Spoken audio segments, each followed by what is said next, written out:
Welcome back, friends.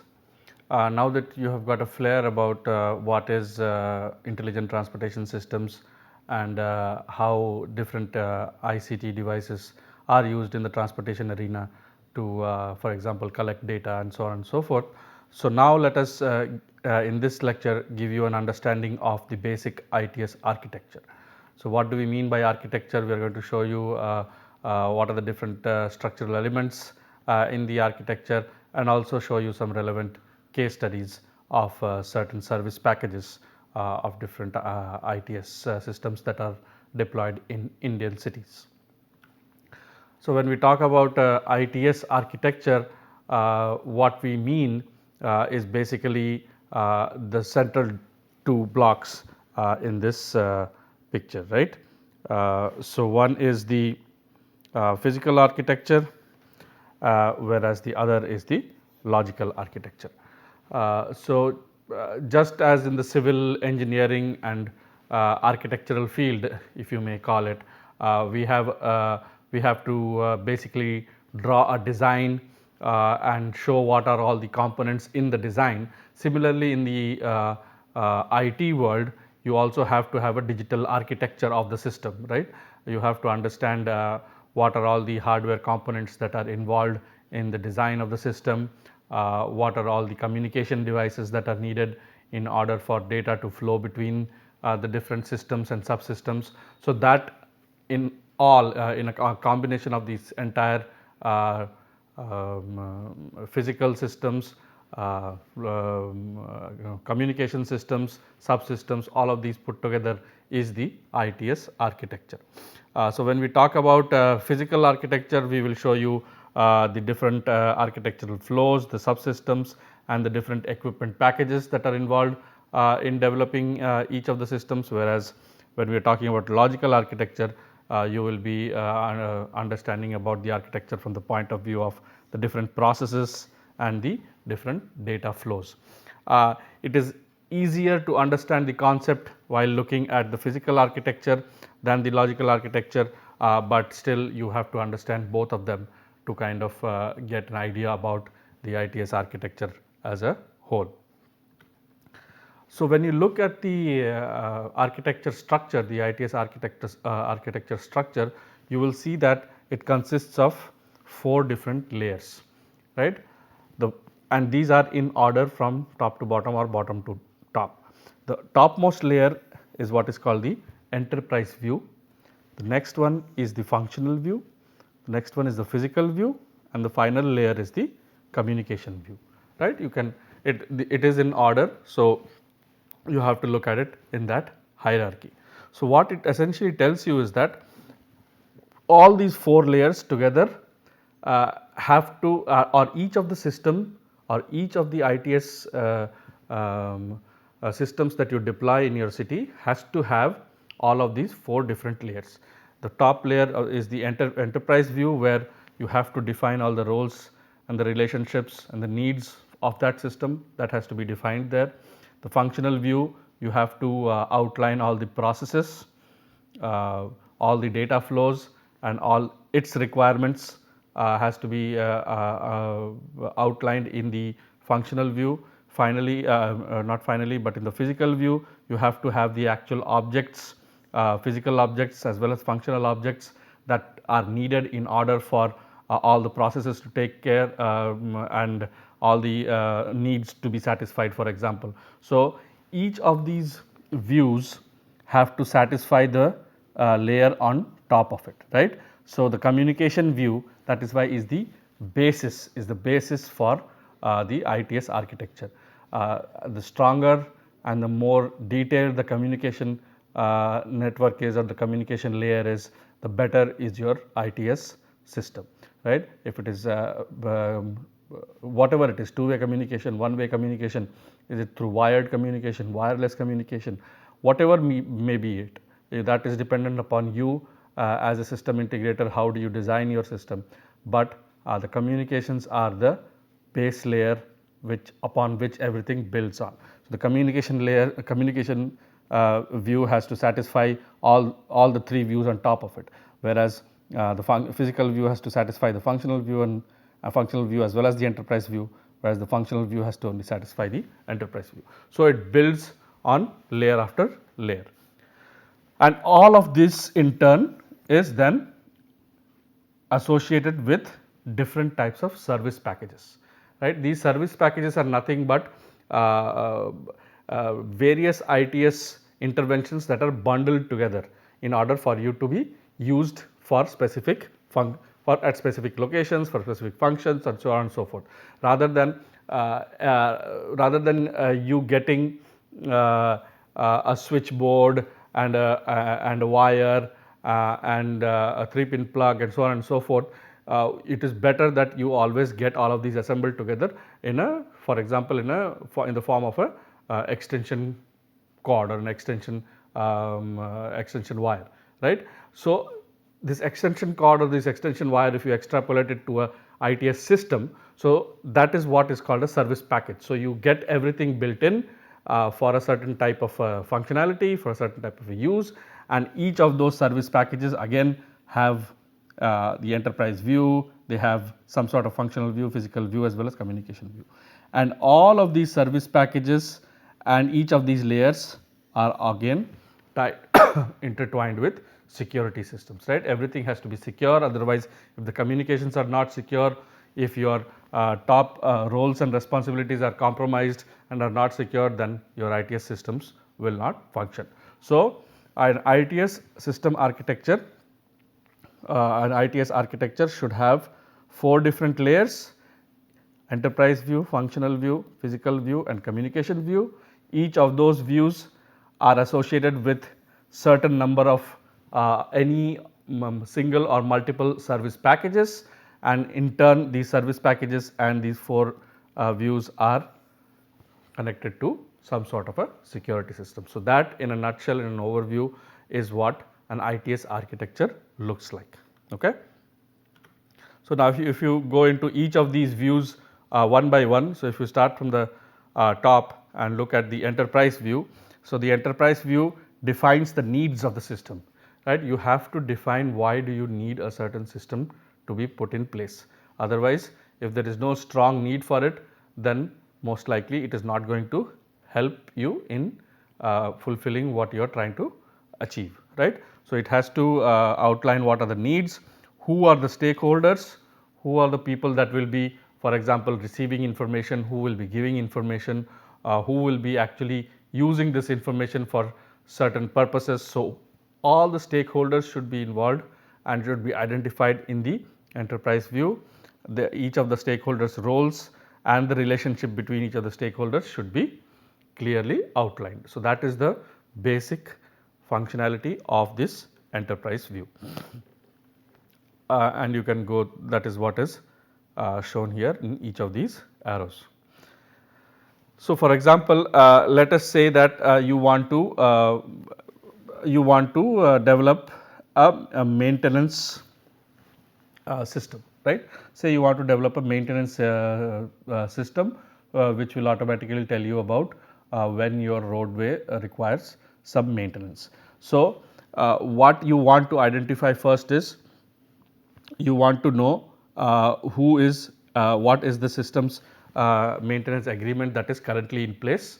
So, for example, at what IRA value would you going to do any maintenance, at what is the rutting level for which after which you are going to do routine maintenance, and so on and so forth. So, you have to first understand what is the system maintenance agreement, who is the basic vehicle maintainer. So, who is going to do all this. So, traffic management center maintenance. So, you have to identify the person.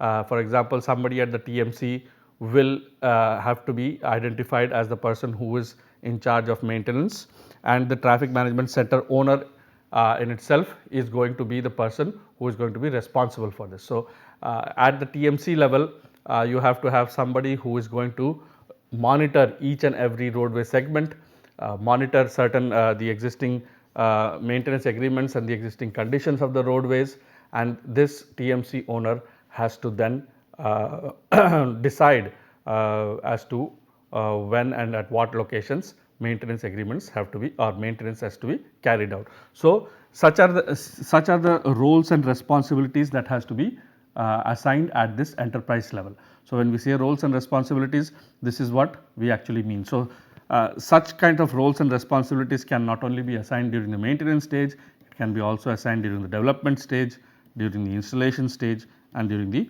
operation stage as well. So, if you want to deploy an ITS system for any one of these 4 stages and you want to know what should constitute the enterprise view. So, this is an example of what should constitute the enterprise view. So, this is just the first view that we are talking about, and this example gives you the enterprise view for any one of the 4 stages of a road development project, for example, right. So, now if we move into the next view, which is the functional view. So, what the functional view tells you is 3 basic things. It tells you about the requirements, right, what are needed, see what is required in order to carry out the function that you want to carry out, should have outlined well defined processes in order to meet those requirements.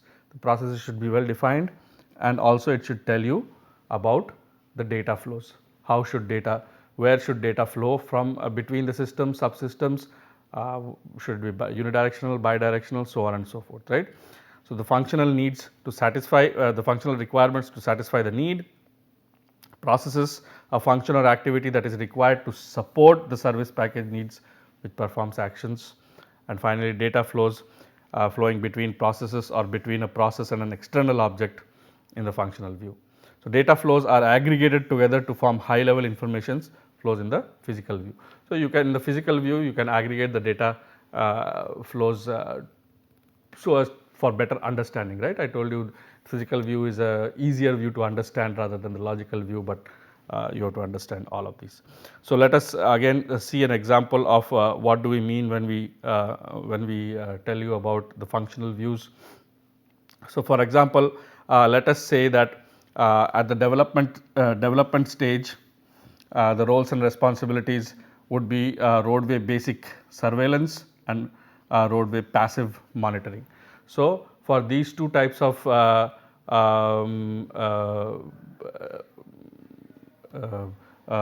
roles and responsibilities at the development stage, what kind of functional objects would you need?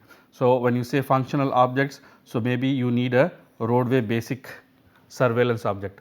So, you have to have sensor data that is going to tell you what is the volume of traffic that is going on a road. So, for example, so you will need actually those different kinds of sensors, right. It is very easy to say that you will need the sensors, but these sensors should not only count maybe the number of vehicles that are moving, but also maybe they have to classify the vehicles into different types, right. Trucks, buses, cars, two wheelers. In case of India, we have so many different types of vehicles moving. So, can they classify between different kinds of vehicles? So, because for example, in the development stage you want to know whether there will be a lot of heavy traffic on this road, whether there will be light traffic, whether there will be goods vehicle moving, a high proportion of goods vehicle moving or not. So, all of this has to be understood. So, for example, so in your functional objects, in your functional object called roadway basic surveillance, maybe you have to have sensor data, maybe you have to have control dynamic lanes, maybe there are specific lanes for heavy vehicles, like some of the roads in India we are being envisioned as truck only lanes. So, maybe there will be lanes only which along which there will be only trucks moving and nothing else. So, can we have such kind of monitoring system that can happen. So, these are all the functional objects. So, these are all the functional objects. Again, for example, you can have at the TMC level. Now, this is at the roadway level, right. So, similarly you can have functional objects at the TMC level. So, the TMC level meaning the traffic management center level, you want to update the data from all these static sources that you are getting.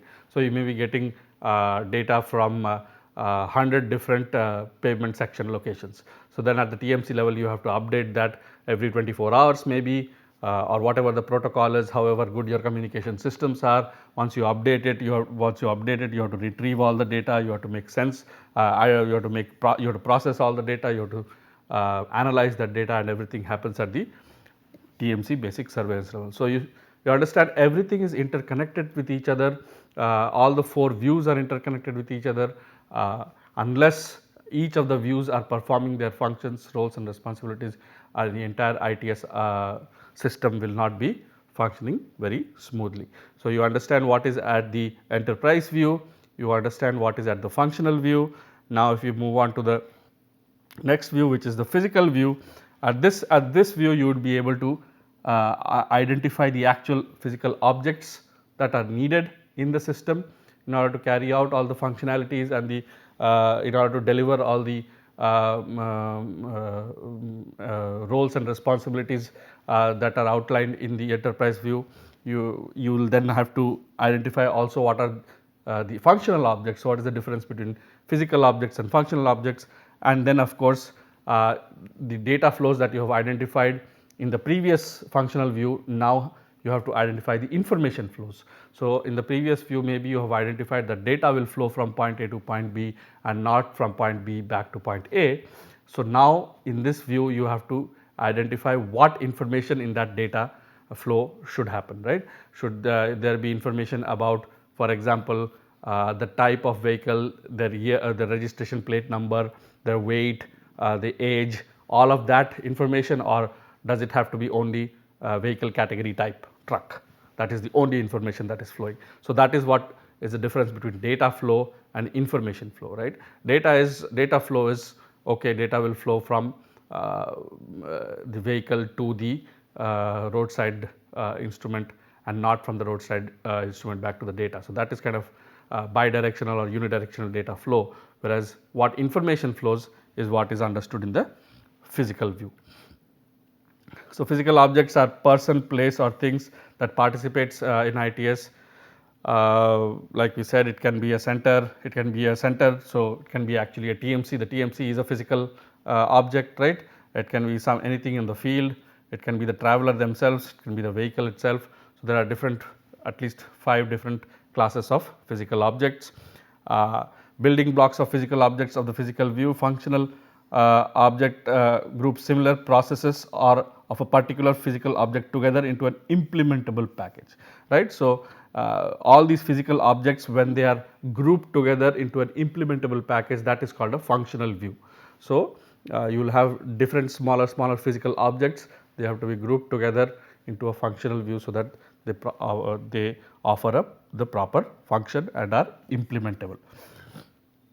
And then of course, information has to be exchanged between physical objects of the physical view. Information flows are related to entity relationships in the enterprise view and are fully detailed in the communication view, which is coming up next. So, if you look at an example of an infrastructure based surveillance, traffic surveillance system. So, what are all the different types of physical in the physical view, what are all the different types of objects that you can see? You can see functional objects, you can see physical objects, and also you can see information flows. So, first if you look at the physical objects for a traffic surveillance system.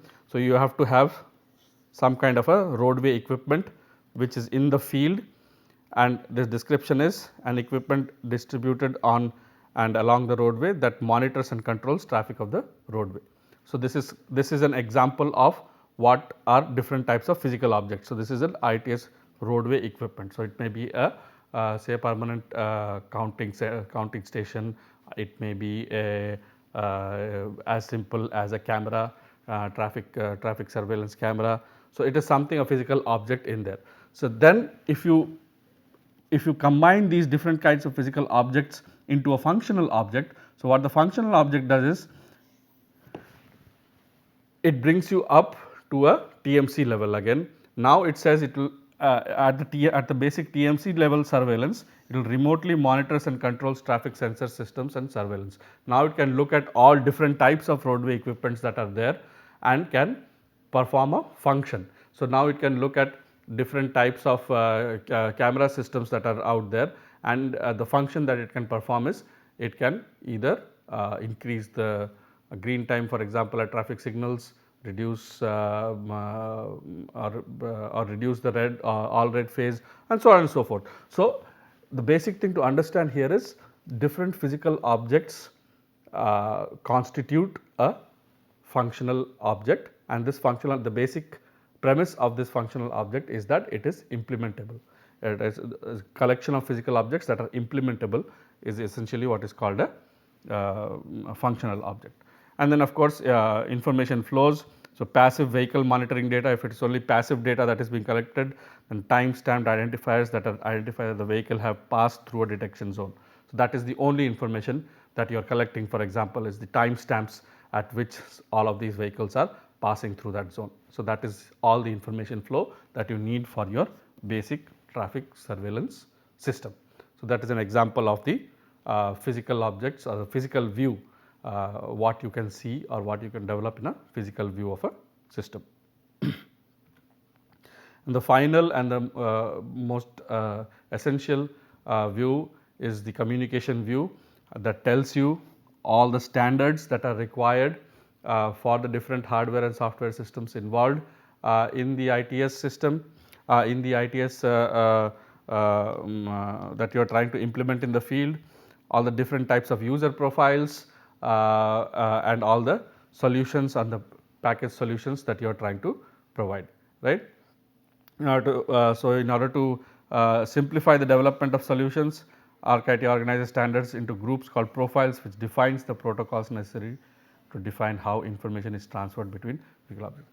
So, the communications layer is a very for civil engineers, for transportation engineers, it is a very difficult thing to understand at the first go, but once you put your once you look at the details of it and you really try to understand what type of what standards of communication system do you want to essentially use, that will really help you build your system. Maybe you need for your system you need data only once a day data is good enough for you. So, you only invest in that type of communication system, whereas you need data every second. So, what are the you need to invest in a different type of a communication system that will give you data every second. So, the cost involved in building the system also changes based on your communication protocol that you want from your system that is in place or that is something that you wish to build. So, all of these four things, all of these four views, all of these things can also be seen in the form of different subsystems. If you want to see it in that manner, the subsystems again, like we said, consists of vehicles, centers, equipment in the field, some support systems, and obviously the users or the traveler devices that are now available to you. So, again you like if this is visible to you, if you are talking about the vehicles, you have your onboard equipment, emergency onboard equipment, whereas if you are talking about traveler devices, you have your personal information device, your mobile phones or anything else. Field equipment, you can have roadside equipment, parking management systems, all of those that are deployed in the field. Centers, we have already told you about TMCs, you can have emission management centers, you can have freight distribution and logistics centers, transit management centers happens in different cities that have large public transportation systems, and obviously you need some support system for these centers. For example, you need your maps to be updated, for example, maybe archive data has to be provided to you, and so these centers have to be also supported by some other forms of data, and this is how you can look at the different subsystems in the ITS architecture. This is an older view of the same thing that we are trying to talk about here. It further shows you that what different types of communications can be used between these systems and subsystems. For example, between the vehicles and the field, what different types of communications can be used. Fixed point to fixed point communications can be used between the centers and the field.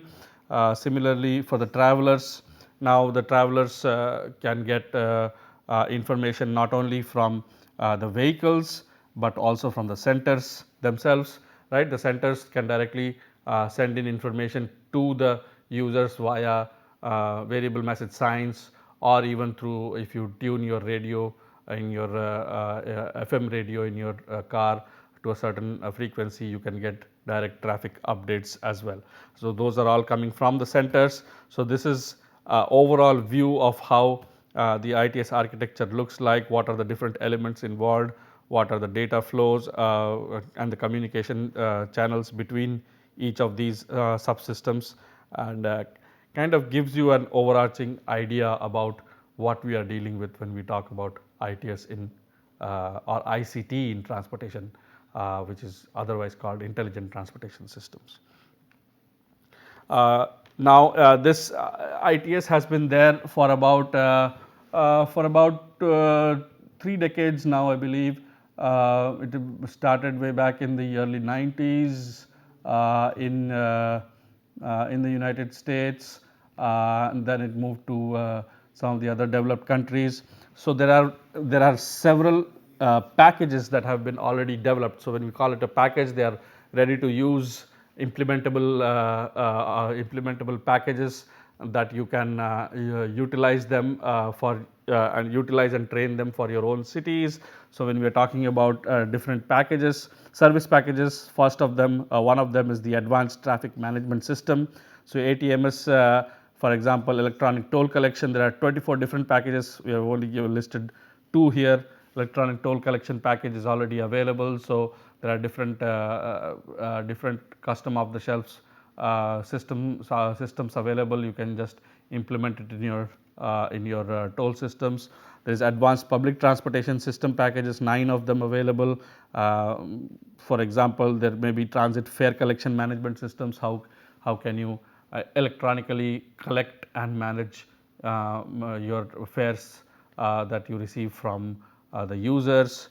Signal priority, if your transit requires signal at if your transit requires priority at signalized intersections, how do you do that? So, all of these service packages are already well defined and are in the ITS architecture that has been developed by the US DOT. So, any of your cities could adapt that to your local conditions and start building your own package. Similarly, you can look at data management packages, commercial vehicle operation packages, public safety packages, advanced vehicle control and safety systems, traveler information packages, which is becoming more and more interesting with the ride sharing taking over in many of our cities, and also sustainable travel packages such as high occupancy vehicles or high occupancy toll lane management, and how do you reduce congestion on the road by the use of HOV or HOT lanes. So, there are different service packages that are used. This is again an overview or a physical view of the of a system which is the connected vehicle traffic signal system. So, if you are moving towards connected vehicles, right, connected vehicles meaning vehicle to vehicle information is being passed, and you can almost drive without a driver, driverless vehicles. So, how should a traffic signal in that case work, right? So, in the traffic signal, otherwise all these cars have drivers who will brake when you see the traffic signal red, but now that the drivers are not driving and the vehicles are communicating amongst each other and to the traffic signal system. So, in order for that system to be developed, what all should you have in your ITS system. So, this gives you an idea, and these are all standardized, so that standardized colors are used, so that it is easy for you to understand which functions should happen at the center level, which should happen at the field level, which should happen at the vehicle level, and which should happen at the traveler level or the user level. So, all of these things. Similarly, you will see that there are data flow arrows that are developed. All of these have certain meanings associated with it, which I am sure if you look into the reference packages, you will understand pretty well. Some are unidirectional in one way, some are green unidirectional the other way, some are black, whereas some are bidirectional, both up and down. So, just go through the reference materials.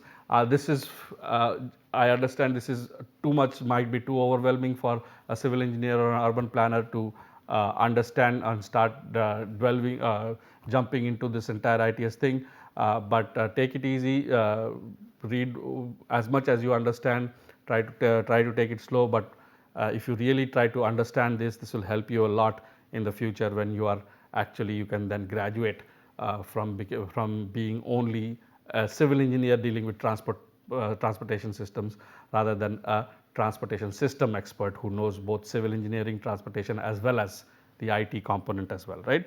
So, take it easy, go slow, but do not lose focus and not think that this is not civil engineering, and so we should not treat this at all. Okay, so let us look at some of the case studies in the Indian cities that have implemented ITS. So, for example, the Indore bus rapid transit system has an ITS system deployed, which is called the Advanced Vehicle Location System. So, the system generated all reports such as unscheduled stoppages, right. So, the BRTS, the bus is supposed to stop only at certain specific locations, bus stops or at signalized intersections. So, if the bus makes unscheduled stoppages, this system can able to detect that. Deviation from route, it should move on a specific route. So, if it deviates from the route, the system should has the capacity to capture that, and then the driver is asked what was the reason. Again, overspeeding, the system knows what is the posted speed limit on the different routes on the different roads. So, if and the system also can read the onboard equipment on the bus. So, it can correlate and understand why the when was the bus overspeeding, and then again the driver will be questioned as to why there was overspeeding. Introduced it did introduce two specific advancements, the schedule adherence report and the passenger information system as well. So, it did enhance the system. So, that is what I was telling that you have to take these service packages that have been developed in other cities, but have to tailor make it towards your own city and maybe also enhance it, so that you can actually customize it for your own needs.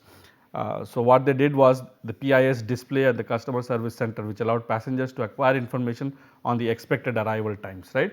So, this is kind of a PIS display that was put in the bus stops based on the vehicle location. So, based on the location of the bus, one would update that PIS so that the passengers waiting at the bus stop can get that information. Maybe that information could now be also provided via an app, so that if you are at your home, and so you can then calculate the time that you have to leave, so that in order to catch the next bus. So, that is something that can be thought about.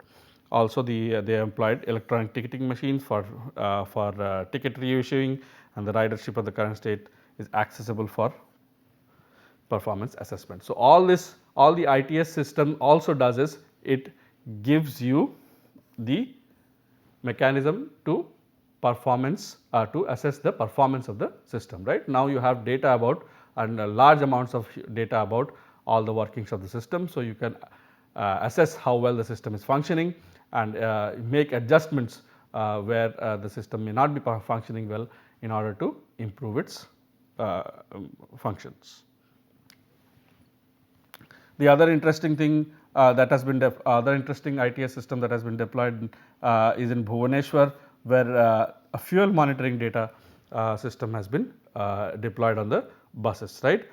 So, fuel tank monitoring sensors have been deployed, which continuously measures how fuel is being used by the individual buses. This gives an idea about whether congestion really affects the fuel usage of the buses or not.